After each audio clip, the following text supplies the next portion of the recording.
Eto, sa tingin ko yung mga ganitong nangyayari, nag-i-enjoy dyan, eto si Christy Fermin. Kaya kung ako kay Vice Ganda, naku, wag niyo na pong ibaba yung sarili niyo sa level ng isang Christy Fermin. Hindi naman yan titigil eh. Nag-i-enjoy yan. Pinag-uusapan siya in a negative way. Walang problema sa kanya yan dahil ang totoo, wala naman siyang pinangangalagaan na reputasyon. Dahil alam ng buong mundo, alam nating lahat kung anong uring tao etong si Christopher Min, kung ano yung kanyang pinagkakakitaan. Alam niya ng buong bansa. So para sa akin, siguro yung pagpaparinig minsan ni Vice Ganda, para sa kanya, katuwaan na yun eh.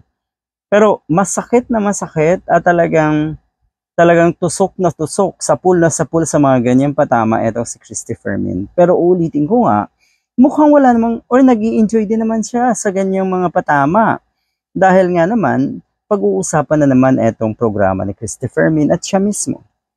Ngayon po, etong mga ganitong pahayag ni Christopher Min, napakababang uri, napaka-sleazy.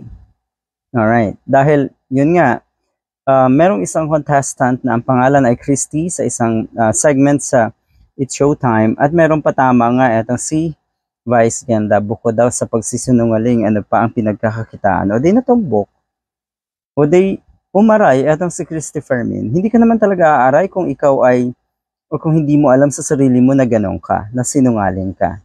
Hindi lang simpleng sinungaling ang isang katulad ni Christopher Min. Okay?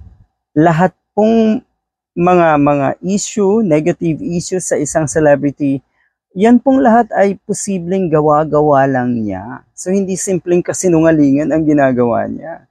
Talagang intention niya na siya ay pag-usapan in a way or sa paraan na sisiraan niya yung ibang tao. Di ba napaka-demonyita ng ganong ugali. Okay? Kung talagang may kasiraan ang isang tao, pabayaan mo, lalabas at lalabas yan at malalaman ng publiko. Pero ang ginagawa niya, wala pa man yung kasiraan, nag-iimbento na ng kung ano-anong kwento etong si Christopher Min. At kung patulan naman, kung pasaringan, paringgan, abay, talagang magiging, ang ibabanat na netong Christopher Min na ito ay puro personal attack na. Below the belt. Dahil tignan niyo po etong banat niya kay Vice Ganda. Sinabi rin ni Christopher Min na hindi tunay na babae si Vice Ganda. At pinagdiinan niya talaga yan. Hindi ka tunay na babae dahil sumabog nga di umano sa galit. Etong si Christopher Min. Take note. Kailan ba sinabi ni Vice Ganda na tunay na babae siya? Kailan ba niya pinagdiinan na babae ako? Di ba wala naman?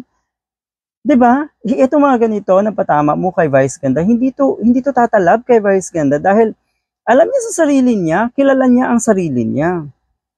Yun lesson sa ating lahat Dapat kilala natin ang sarili natin dahil kung hindi, at tayo ay masapul ng mga patama at pasaring ng ibang tao, ay mas masakit yun.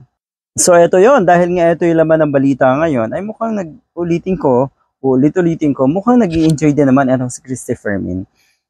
Pero yun nga, sa tingin ko, tao rin lang yan, posibleng nasasaktan din siya dahil di ba totoo, yung tipong nakilala ka bilang ganyan, katulad ni Christopher Min, tapos patatamaan ka pa ng mga katulad ni Vice Ganda. Naku, talagang masakit yun. Anyway, nang sabi niya, Christopher Min sumabog sa patama sa kanya ni Vice Ganda. Magsisimula ka ng gulo, tapos pag ikaw ay binalikan ng konti, ikaw yung sasabog, ay talo ka. Okay? Isang araw darating sa iyo ang pagbaba mo. Trabaho ay bababa ka sa pedestal. Hindi po pwedeng naandyan ka habang panahon. Ulit-ulitin ko.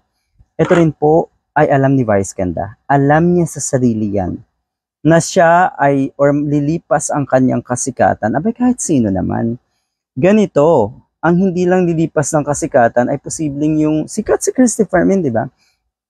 Posibleng ang mga kagaya ni Christopher Min. Pero negatibo kasi. Yung kasikatan niya ay puro negatibo ang impression or ang dating sa tao. So hindi magandang kasikatan yan. Sikat ka sa masamang paraan. Sa tingin mo, hindi alam ni Vice Ganda na darating ang oras at panahon na siya ay magiging o hindi na siya kasikatan? Natural, alam niya yan. Ano ba? Ano ba, Christopher Min? Papansin ka rin na ulupong ka. Di ba? Hindi daw po pwedeng naandyan ka habang panahon. At sino naman nagsabing gusto ni Vice Ganda na forever siyang naandyan kahit uugod-ugod na siya, nasa It's Showtime pa siya. Sige nga, kabulastugan na yan si Christopher Min. Yung kanyang mga pahayag, yung tipong akala mo may dunong, pero nagkukunwari lang na may dunong. No? Yung kanyang mga pahayag, yung kanyang mga patalinghagang kung ano-ano, nako, walang ganon. Okay, kaya wag kayong pauuto kay Christopher Min. Wala namang mga patalinghagang linyahan, yung mga ginagamit niyang patalinghagang linyahan. Wala pong ganon. Gawa-gawa lang niya yan.